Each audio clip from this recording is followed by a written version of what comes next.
જવાનીની વાત છે બાપુ, નકર બાપુ જીવ કાઢતા વાર કેટલી લાગે. પણ એની બેનપણી કહે છે કે તું આવું જીવાય નહીં ને મરી જવાય, આવું હું જીવીને કરવું છે. એ કે હું મરી જાઉં ને તોય જગત કાલે એમ કહે છે કંઈક કાળું કામ કર્યું હોય છે તો જ મરી હોય, તોય મને હકે મરવા નહીં.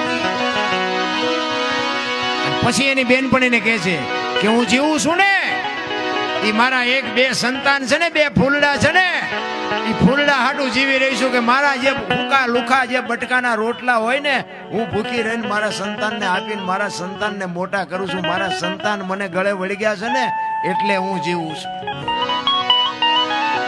અરે શું તમને મને ભલામણા દુઃખ પીડ્યા છે તમે, હું તો માર્યા વગરના રોઈ છે. બાકી દીકરીઓને હું તો સલામ કરું, ધન્યવાદ દઉં છું. ક્યાં મને તો એમ થાય ક્યારેક ક્યારેક આ દીકરીઓને હારે મોકલવાનું નક્કી કર્યું ને એ વખતે દીકરાને જો હારે મોકલવાનું નક્કી કર્યું તો આ દીકરીઓ બાજ હતા જ નહીં. હા, અને કોઈ દીકરીએ બાપુ કોર્ટે ચડીને કીધું કે મારા બાપાની મિલકત મારા ભાઈઓને વેચી દીધી મને એક વીઘોય ન આપ્યું. કોઈ દીકરી કોર્ટે ચડીને કીધું હોય મને કયો કેટલું સમર્પણ ભલામણ. આને જયારે બહુ આજીજી કરીને તારે એ છેલ્લા શબ્દોમાં બાપુ એની બેનપણીએ કીધું એ કે તું ગમે એ કરી તો હું બહાર તો નહીં જાઉં, પણ હવે તારે મારી દુઃખની વાત સાંભળવી છે.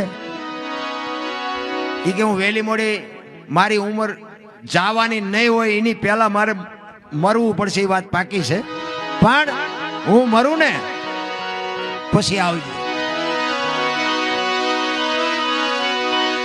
હું મરા પછી આવજે બેની મારી તો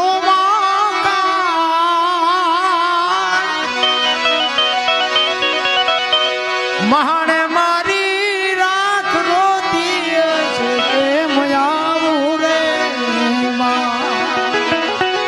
અરે એને છેલ્લા શબ્દોમાં કીધું કે બેન બેન હું મરી જાઉં ને તેથી તું મારી કાણે આવજે, પણ મારા ઘરે ન આવતી.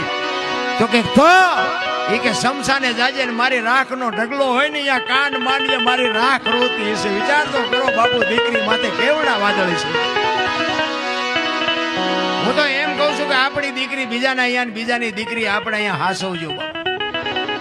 બધાને બંગલા ને ગાડીઓ નથી મળતી અને બધા બુદ્ધિશાળી હોય નહીં.